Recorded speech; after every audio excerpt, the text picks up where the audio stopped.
Meninas, eu sempre vou ser a chata do enunciado da questão. Eu sempre vou ser a chata para dizer assim, vamos ler o enunciado da questão, vamos ler as alternativas, porque vou parafrasear Gramsci, quem erra na análise, erra na ação. Se a gente não entender o que está pedido na questão, a gente vai errar quando for responder, tá certo? Aí eles dizendo que a FGV é capciosa mesmo. Mas nada que a gente não supere. Exatamente isso, Alice. Dá para a gente levar a FGV numa boa. Inclusive na prova discursiva. Tá certo? Então, a gente vai com calma e com tranquilidade, desvendando esses segredinhos aí da FGV. Tá certo? Ó, a gente vai começar, óbvio que a gente não vai conseguir esgotar todo o conteúdo, né, que eu tinha planejado para essa aula de hoje, mas a gente ainda vai ter mais, né, 2 aulas. Vou começar a discutir pesquisa social, e, basicamente, minha fonte vai ser essa, tá bom? Vocês têm esse livrinho, eu vou colocar no Drive o que eu tenho, o PDF que eu tenho. O PDF que eu tenho não é igual a esse, é um PDF de uma edição mais antiga, mas eu vou deixar lá. Em essência, continua o mesmo, tá certo? Ok? Então, daqui, né, o que é que eu recomendo a leitura? Na verdade, eu recomendo a leitura do livro todo. Eu ainda não dispus, Isabelle, o link do Drive. Na verdade, Isabelle, eu não dispus foi nada ainda, né? Não dispus o link do Drive, não dispus o link da inscrição, né? A gente está aqui, né? Ainda está aqui, começamos hoje sem nada disso, mas no decorrer da semana eu vou fazer tudo isso, mas eu acredito que hoje, pelo menos, eu vou disponibilizar o link do Drive, onde vai ter a aula de hoje, né, os textos relativos à aula de hoje, o caderno de questões da aula de hoje, o caderno de questões da aula de amanhã, e acho que isso, tá bom? Mas a gente vai se organizando, tá bom? Sobre esse texto, sobre esse livro, né, eu acho que é muito importante que pelo menos, né, o capítulo 1, que trata do o desafio da pesquisa social, e o capítulo 2, o projeto de pesquisa como exercício científico e artesanato intelectual, eles sejam lidos. Muita coisa eu coloquei aqui, certo? Mas assim, né, eu acho que era bom a leitura mesmo, né, que vocês vão grifando e vocês vão fazendo também, né, as anotações de vocês, o resumo de vocês, porque não dá para estudar só assistindo videoaula, né, só assistindo a gravação da aula, só me ouvindo, né, não dá para estudar só assim. Mas vamos lá. Então, né, falando de pesquisa social, de especificidades das ciências sociais, e aí com base, né, no que fala aqui a Minayo, que é nossa musa maior para falar de pesquisa. A cientificidade, ela não se reduz a uma só forma de conhecer, existem muitas maneiras, né, concretas e potenciais de se operacionalizar o conhecimento. Você vai ter métodos específicos usados pelas ciências naturais e métodos específicos usados pelas ciências sociais. E aí você vai ter, né, obviamente, um embate entre a cientificidade das ciências sociais em comparação a cientificidade usada aí pelas ciências da natureza, né? E você tem aí, né, qual vai ser o método que vai ter validade.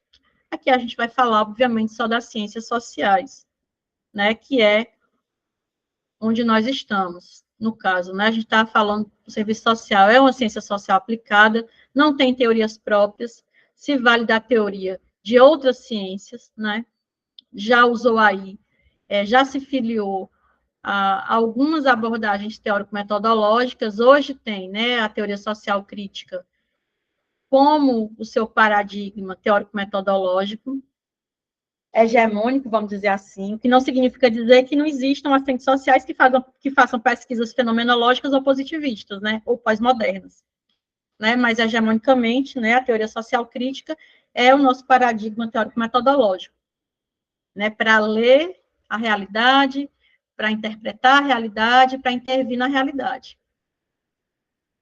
Então, quais são as características das ciências sociais? Né? E é importante que a gente entenda essas características, porque elas vão se elas vão influenciar, né, no modo como a gente faz pesquisa, no modo como a gente escreve, que a gente desenha um projeto de pesquisa, no modo como a gente entende as coisas, né?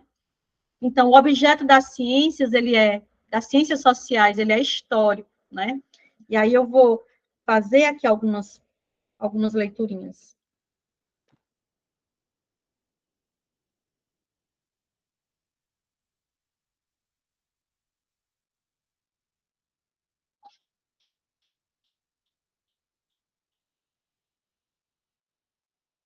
Só um minutinho.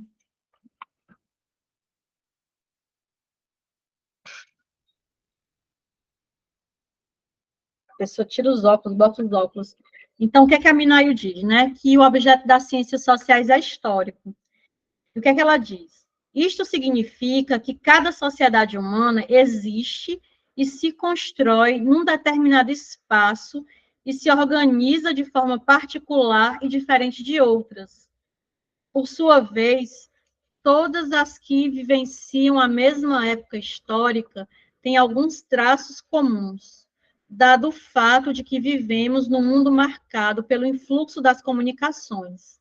Igualmente, as sociedades vivem o presente marcado por seu passado e é com tais determinações que constroem seu futuro, numa dialética constante entre o que está dado e o que será fruto do seu protagonismo.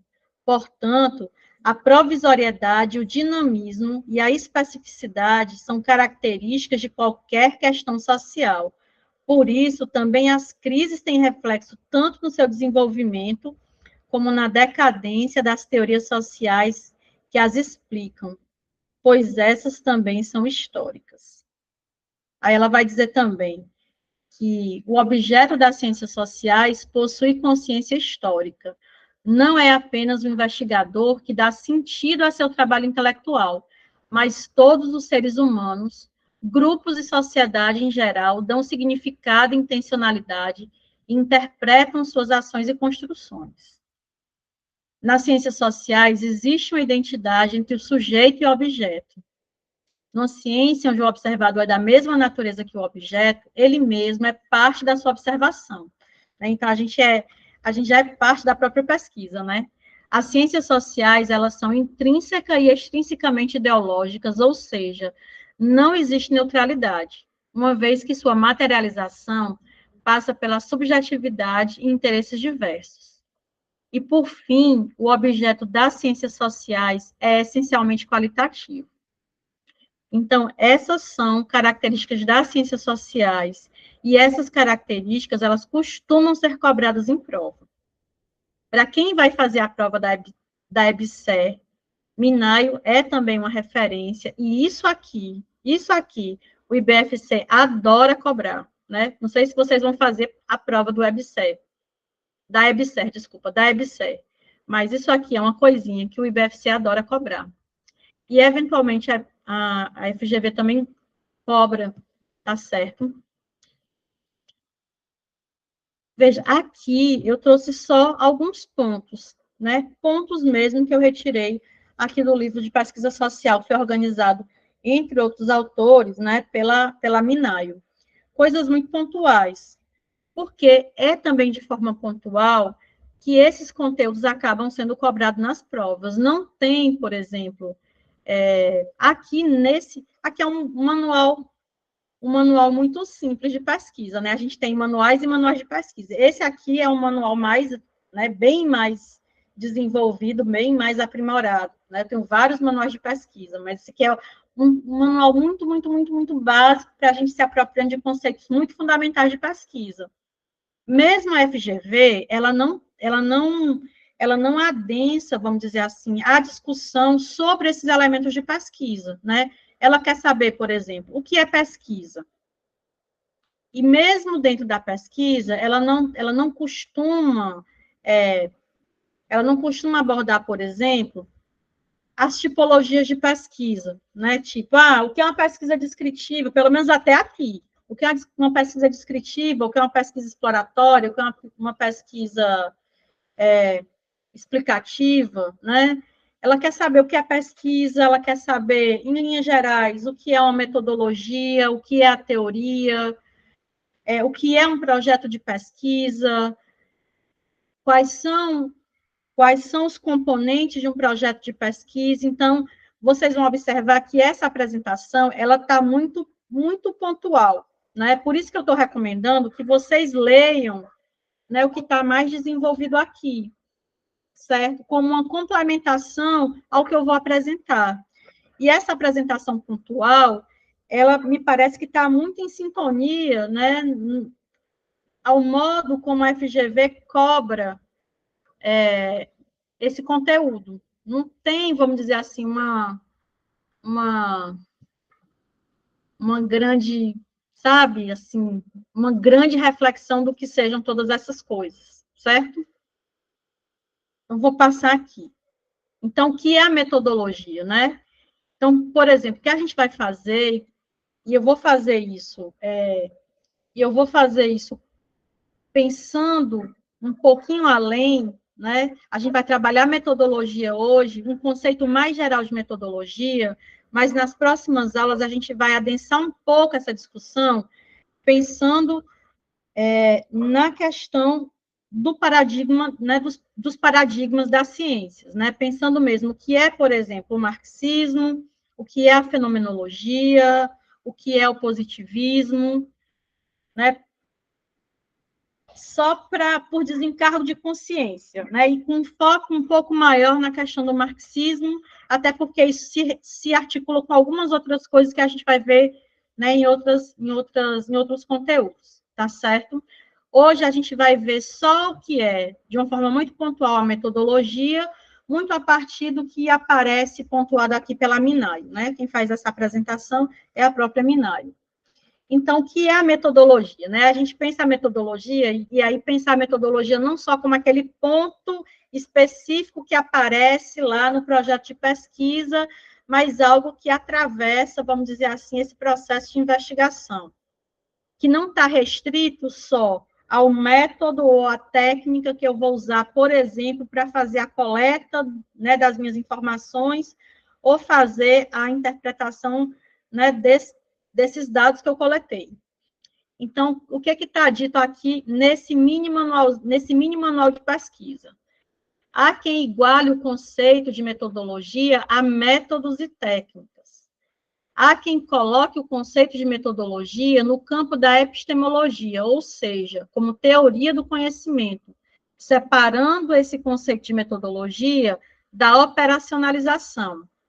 Há quem separe teoria e método. Há quem separe, né, teoria e método. Há quem considere teoria e métodos como elementos inseparáveis, devendo, portanto, ser tratados de maneira integral e apropriada quando se escolhe um tema, um objeto ou um problema de investigação.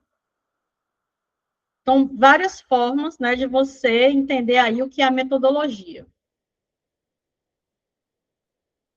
Para Minayo, né, a metodologia, ela envolve uma discussão epistemológica sobre o caminho do pensamento, que o tema ou objeto de investigação requer.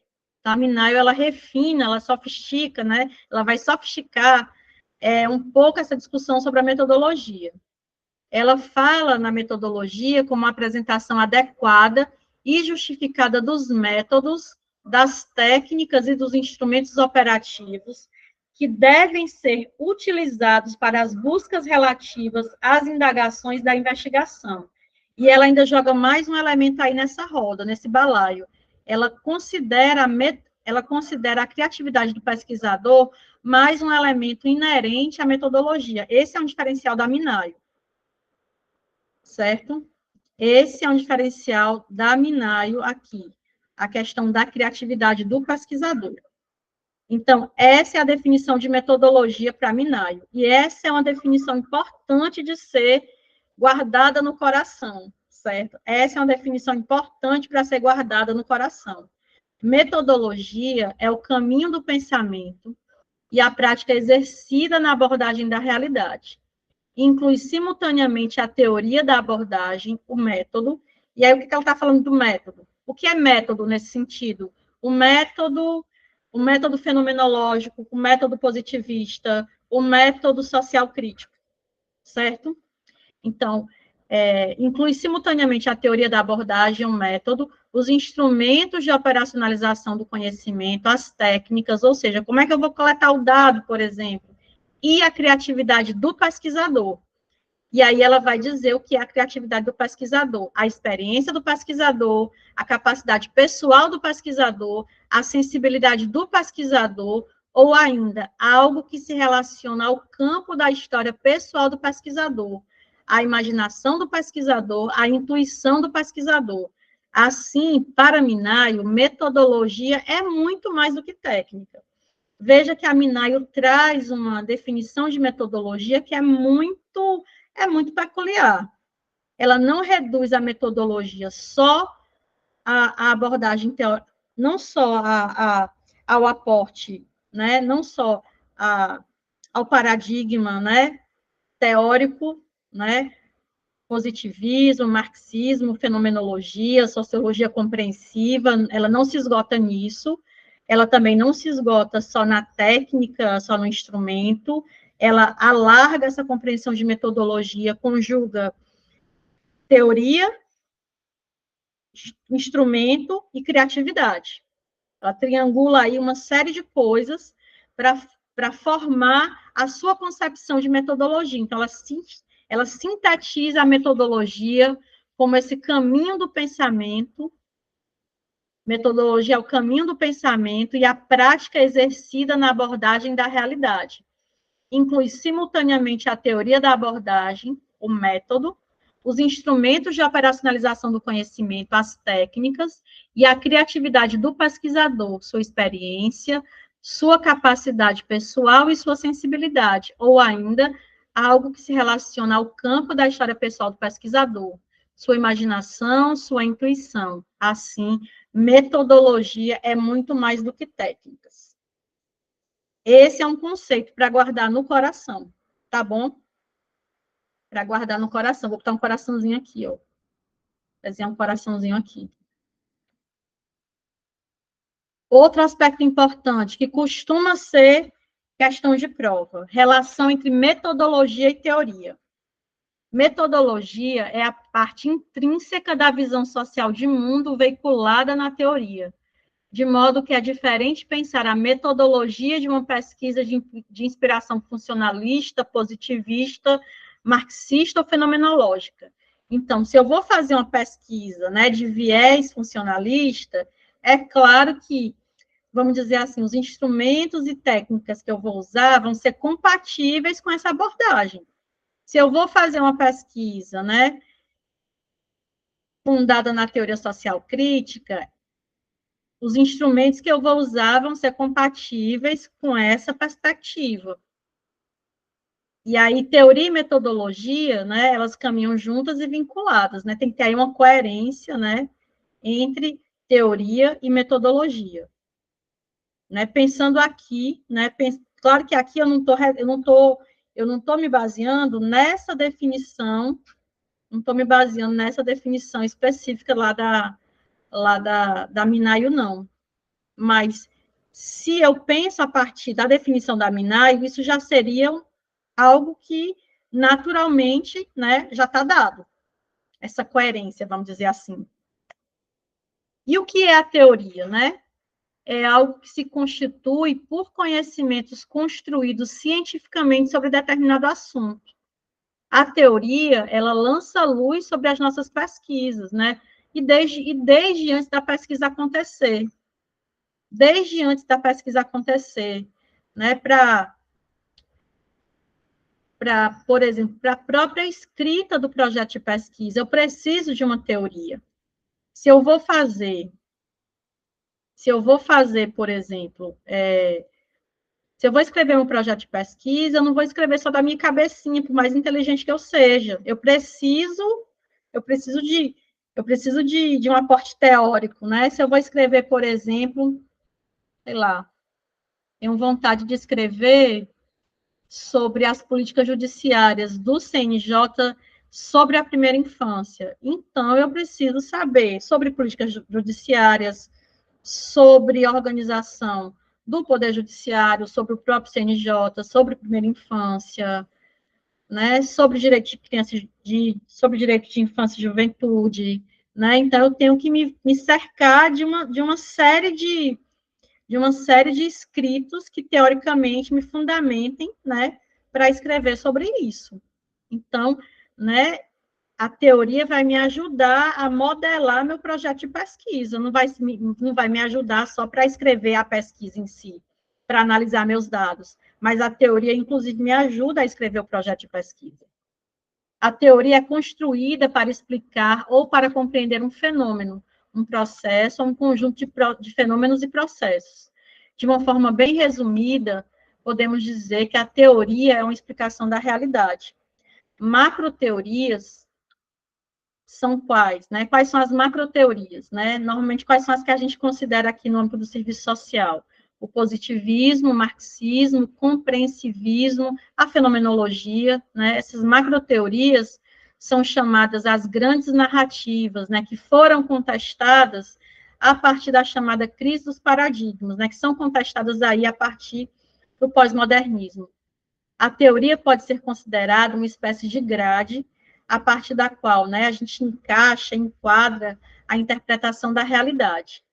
A teoria pode ser compreendida como um discurso sistemático que orienta o olhar do pesquisador sobre o problema de pesquisa, sobre a obtenção dos dados e a análise desses mesmos dados. Então, não dá para fazer pesquisa sem que a gente tenha um aporte teórico, né, que nos oriente, né, que nos conduza, vamos dizer assim, inclusive para redefinir o próprio, né, para que a gente tenha condições, inclusive para definir esse objeto de pesquisa, né, para que a gente tenha condições de analisar os achados da nossa pesquisa. É fundamental esse aporte teórico. Então, quais são as funções das teorias? As teorias colaboram para esclarecer melhor o objetivo de uma investigação, elas ajudam a levantar questões, a focalizar o problema e as perguntas, e a estabelecer hipóteses com mais propriedade, elas permitem maior clareza na organização dos dados, elas iluminam a análise dos dados, embora não possam direcionar totalmente essa atividade, que deve se beneficiar, obviamente, né, dos achados empíricos. Não é também só os achados, eles precisam ser considerados, né? Obviamente vão ser trabalhados a partir da teoria. Até aqui está tudo bem? Até aqui está tudo bem? Tudo certinho? Então, o que é a pesquisa, né? A gente falou da relação pesquisa, serviço social, falou da atitude investigativa, mas pensando que a pesquisa, de uma forma geral, né, da pesquisa social, o que é a pesquisa, né? A pesquisa, a gente até viu essa conceituação quando resgatou, quando falou da pesquisa lá nas diretrizes curriculares da BEPS, né, porque o sentido da pesquisa que está inscrito lá é esse que está aqui. A pesquisa como atividade básica da ciência na sua indagação e construção da realidade, que é um conceito que está dado pela Minai. A pesquisa como atividade, como uma ação que alimenta a atividade do ensino. Não tem como existir ensino se não tiver pesquisa, né? O ensino não é uma coisa, não é uma atividade de repetição, né? O ensino é algo que se alimenta de fato, né, da investigação, que se alimenta, né, da busca desse conhecimento. Não é só reiterar o que já está dito, né, mas de investigar outras coisas, né, de buscar outros conhecimentos e socializar esses conhecimentos. A pesquisa é uma atitude e prática teórica de constante busca. Por quê? Porque nada está acabado. A pesquisa, ela vincula pensamento e ação, teoria e realidade, né? Nada pode ser intelectualmente um problema de pesquisa se não tiver sido, em primeiro lugar, um problema da vida prática.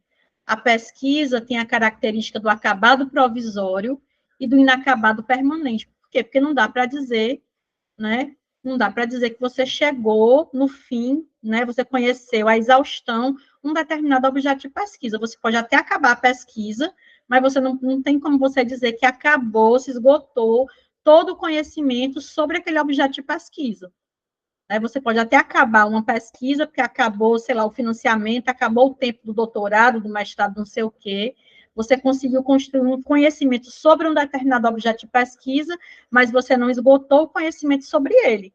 Né? Outras coisas, né, podem e devem ser construídas sobre ele. Né? Inclusive, tendo seu estudo como um ponto, né, um novo ponto de partida, né, a partir do qual, né, que vai poder, né, dar outras nuances ali para se produzirem novos conhecimentos.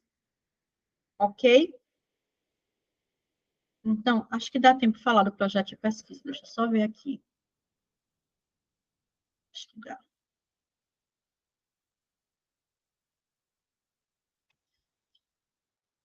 E aí, do ponto de vista prático, né, um instrumento que é importante para se estabelecer um processo investigativo, né, um processo de investigação, um instrumento fundamental é o projeto de pesquisa. Deixa eu só ver aqui uma coisa. Se o meu projeto está aqui, eu queria mostrar.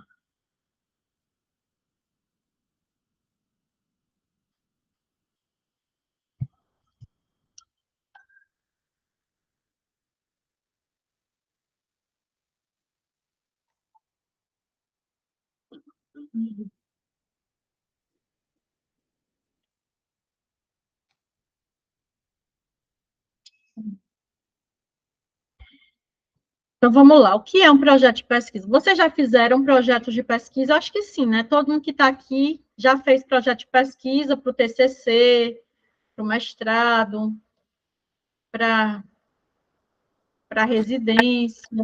Nani, específica para isso, na graduação, projeto de pesquisa. Né? Acho que todo mundo já teve essa experiência de fazer um projeto, né? Todo mundo fica doido atrás de um problema de pesquisa, fica aperreadozinho para ter um problema de pesquisa. Ninguém quer ter problema, mas todo mundo quer ter um problema de pesquisa, né? Então, o projeto de pesquisa, né, ele constitui a síntese de múltiplos esforços que se contrapõem e se complementam. É um processo de abstração, um esforço de abstração teórico-conceitual e de conexão com a realidade empírica, de exaustividade e síntese, de inclusões e recortes, e, sobretudo, de rigor e criatividade. Articula informações e conhecimentos disponíveis, um amplo conjunto de saberes e técnicas, uso de certas tecnologias, internet ou certos programas, emprego da imaginação, e ele despende esforço para realizar a tarefa. Ele, obviamente, não surge espontaneamente, a gente sofre que só para fazer esse negócio. E quando a gente construi um projeto, nós fabricamos uma ferramenta, um artefato, cuja materialidade se concretizará na realização do trabalho investigativo. O projeto de pesquisa é um guia para as ações do estudo proposto. E sendo um guia, né, ele vai nos orientar, obviamente, né, na condução desse estudo. Não quer dizer que tudo que foi planejado vai sair exatamente como planejado, mas a gente tem aí a possibilidade de evitar o mais possível os imprevistos, né? A gente tem a possibilidade de saber, pelo menos, onde a gente está pisando e saber o que a gente está fazendo. Então, ao elaborarmos um projeto de pesquisa, estaremos lidando ao mesmo tempo com pelo menos 3 dimensões importantes que estão interligadas: a dimensão técnica, a dimensão ideológica e a dimensão científica. A dimensão técnica, ela trata das regras reconhecidas como científicas para a construção de um projeto. Ou seja, a dimensão técnica tem a ver com o quê? Com a definição do objeto de pesquisa, como é que eu vou abordar esse objeto, quais são os instrumentos que eu vou usar, quais são os instrumentos mais adequados para trabalhar com esse objeto. Então, essa dimensão técnica sempre diz respeito à montagem dos instrumentos. Então, nesse sentido, o projeto de pesquisa é um instrumento de investigação. A dimensão ideológica, né, tá ligada às escolhas do pesquisador. Então, essa dimensão ideológica, ela evidencia que não há neutralidade na investigação, ela diz respeito ao que eu escolho em termos de tema, ao que eu escolho em termos de aporte teórico-metodológico, ao que eu escolho em termos de instrumental, de como é que eu vou pesquisar, onde eu vou pesquisar, como é que eu vou pesquisar. Então, essa é a dimensão ideológica. E a dimensão científica é algo que articula a dimensão técnica e a dimensão ideológica. Então, essas três dimensões, né, elas estão aí condensadas, né, no projeto de pesquisa. Elas estão condensadas no projeto de pesquisa. Considerando-se os vários ciclos de uma pesquisa, a elaboração de um projeto de pesquisa é conhecida como a fase exploratória e é, sem dúvida, um de seus momentos mais importantes no processo de investigação. Essa fase exploratória compreende várias fases de construção de uma investigação. Esse é um ponto que a FGV adora cobrar. Olha, projeto de pesquisa é um conteúdo queridinho da FGV. Por isso que eu estou recomendando a leitura do capítulo específico, certo? Por isso que eu estou recomendando essa leitura. E essas fases, né, são também um conteúdo queridinho da FGV. Né? Quais são esse passo a passo aí da fase exploratória? Essa fase exploratória compreende várias fases da construção de uma investigação. Escolha do tópico de investigação, delimitação do objeto, definição dos objetivos, construção do marco teórico conceitual, seleção dos instrumentos de construção, coleta de dados, exploração do campo, que não significa dizer já a realização da pesquisa, viu? Tá bom? Formalmente, a fase exploração termina quando o pesquisador definiu seu objeto de pesquisa, construiu seu marco teórico conceitual a ser empregado, demarcou objetivos claros para o estudo, selecionou os instrumentos de coleta de dados, escolheu o espaço e o grupo de pesquisa, criou critérios para a inclusão dos sujeitos no estudo e estabeleceu estratégias para a entrada no campo. Em outras palavras, a elaboração do projeto de investigação demarca a conclusão da fase exploratória. A gente tem mais outras duas fases que a gente vai ver nas aulas seguintes. A gente está falando aqui ainda desse momento da elaboração do projeto de pesquisa, dessa fase exploratória, tá bom? A elaboração do projeto de pesquisa, ela está dentro, né, da fase exploratória. E aí, importante, o ciclo da pesquisa não se fecha, pois toda pesquisa produz conhecimento e gera novas indagações e, por conseguinte, alimenta novas pesquisas. Então, eu posso até terminar uma pesquisa, uma investigação, porque meu tempo de pesquisa acabou, meu financiamento acabou, meu mestrado acabou, meu doutorado acabou, mas o interesse sobre um determinado objeto de estudo pode não ter acabado. Então, né, outras pesquisas sobre aquele objeto podem acontecer, um novo financiamento para continuar aquela pesquisa pode rolar. Então, né, novos ciclos de pesquisa podem acontecer.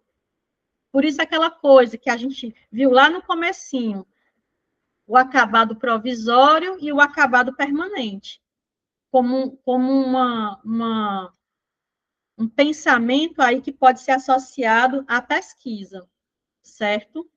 E aí, falando, né, dos elementos constitutivos de um projeto de pesquisa, esses elementos, eles devem responder essencialmente às seguintes perguntas. Aí eu vou dizer de novo, vou repetir de novo o mantra. Leiam o capítulo, né, que trata do projeto de pesquisa. Aqui eu coloquei só as perguntas, mas no texto, né, essas perguntas são desenvolvidas.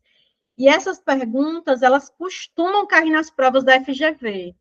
Então, o projeto de pesquisa deve, fundamentalmente, responder às seguintes perguntas. O que pesquisar? Para que pesquisar? Por que pesquisar? Como pesquisar? Por quanto tempo pesquisar? Como pesquisar? Por quanto tempo pesquisar? Com que recursos pesquisar? A partir de quais fontes pesquisar? E cada pergunta dessas tem algo associado. O que é pesquisar significa o quê? Definição do problema, hipóteses, base teórica e conceitual. Para que pesquisar? São os propósitos do estudo, objetivos do estudo, por que pesquisar? Justificativa da escolha do problema, como pesquisar? A metodologia da pesquisa, por quanto tempo pesquisar? Refere-se ao cronograma de execução da pesquisa, com que recursos pesquisar?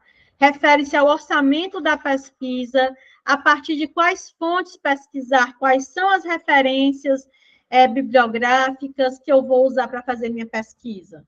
Então, o projeto de pesquisa, ele se estrutura a partir desses elementos constitutivos, os quais respondem a perguntas, né, bem delimitadas, né? Então, responder a essas perguntas me permite desenhar um projeto de pesquisa.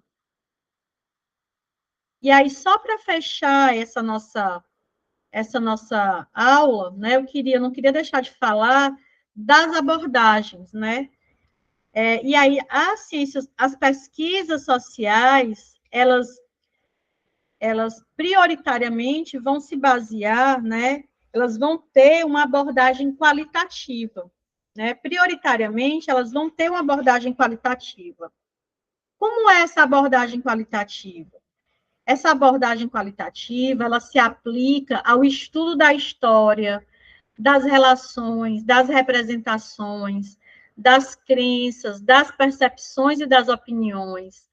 São produtos das interpretações que os humanos fazem a respeito de como vivem, constroem seus artefatos e a si mesmos, como eles sentem e pensam. A abordagem qualitativa, ela tem um caráter inovador, dado pela busca de significados atribuídos pelos sujeitos às suas experiências sociais. Ela tem uma dimensão política, dada pelo imperativo de retorno crítico e criativo dos resultados aos sujeitos. E aí, dentro disso, né, aquilo que a Jussara Bourguignon já falava, o retorno para os sujeitos, né, dos resultados das pesquisas e estudos, ou seja, né, o resgate aí da centralidade dos sujeitos na pesquisa. A abordagem qualitativa, ela é realizada pela via da complementaridade e não da exclusão. Então, nesse sentido, inclusive, a abordagem qualitativa, ela não inviabiliza o uso de uma abordagem quantitativa. É possível, inclusive, pensar em abordagens qual e quant. O uso da abordagem qualitativa não inviabiliza, né, uma abordagem também, uma casadinha aí com a abordagem quantitativa, certo? A abordagem qualitativa, talvez uma das grandes, né, características delas seja o reconhecimento da singularidade do sujeito, a experiência do sujeito, da vivência do sujeito. Então, se a pesquisa pretende ser qualitativa, ela precisa ir exatamente ao sujeito, ela precisa considerar o contexto em que vive o sujeito. Ela parte do reconhecimento da importância de se conhecer a experiência social do sujeito e não apenas as suas circunstâncias de vida. É pobre, o sujeito é pobre. Mas como é que é essa pobreza? Não, ele vive numa comunidade, tá, mas como é essa comunidade? Como é a experiência de viver nessa comunidade? Quais são as manifestações culturais dessa comunidade? Quais são as estratégias de sobrevivência que ele empreende nessa comunidade? Então, saber da experiência, saber das práticas, saber da existência dele nesse lugar é importante. Então, reconhecer, né, é preciso, na abordagem qualitativa, o reconhecimento de que conhecer o modo de vida do sujeito exige o conhecimento da sua experiência social. Preciso conhecer a experiência social do sujeito. Deixa eu ver como coisa. Então, a abordagem qualitativa, na abordagem qualitativa, os esforços do pesquisador, eles se concentram na busca de significados e de vivências para os sujeitos, A realidade dos sujeitos é conhecida a partir dos significados. Não se procuram medidas estatísticas, né? Trata-se de aproximar de significados. Não se trabalha com amostras aleatórias. Se busca compor intencionalmente o grupo de sujeitos com os quais se vai realizar a pesquisa. O importante não é o número de sujeitos, mas o significado que os sujeitos têm em função do que se está buscando com a pesquisa. E a pesquisa qualitativa pode pressupor, em alguma medida, a quantitativa. E na pesquisa qualitativa, nos expressamos como sujeitos políticos, o que nos permite afirmar que ela, em si mesma, é um exercício político. Né? E a gente está falando, por exemplo, em torno disso, de uma não neutralidade, a gente está falando de intencionalidades, a gente está falando no reconhecimento, né, dessa identificação entre sujeito e objeto, né? A gente está falando disso. E aí, só para fechar essa aula de hoje, é óbvio que a gente vai adensar essa discussão na resolução de questões. Queria só fazer esse paralelozinho entre a abordagem qualitativa e a abordagem quantitativa. A análise é um processo de descrição dos dados coletados e a interpretação é um processo de reflexão à luz de conhecimentos mais amplos. Não é isso que eu quero dizer. A gente vai trabalhar isso melhor na próxima aula, certo? Trabalhar um pouco melhor essa relação entre a abordagem quantitativa e qualitativa. Por hora, a gente vai ficar por aqui, certo? No qualitativo. Ok? Quero só, antes da gente encerrar, que vocês pudessem me dizer se o que a gente teve aqui hoje pode ser, vamos dizer assim, a nossa referência para as nossas próximas aulas. Quando for esse esqueminha de teoria e questões. Porque não vai ser assim para todas as aulas. Como eu expliquei ontem, para algumas aulas a gente vai trabalhar só com questões. Mas quando for nesse esqueminha teoria e questões, se dá para ficar assim. Se atendeu a expectativa de vocês. Se vocês puderem me dizer, escrever, se não quiserem me escrever aqui, se puderem me mandar no particular, se deu conta de atender às necessidades de vocês. Tá de boa desse jeito?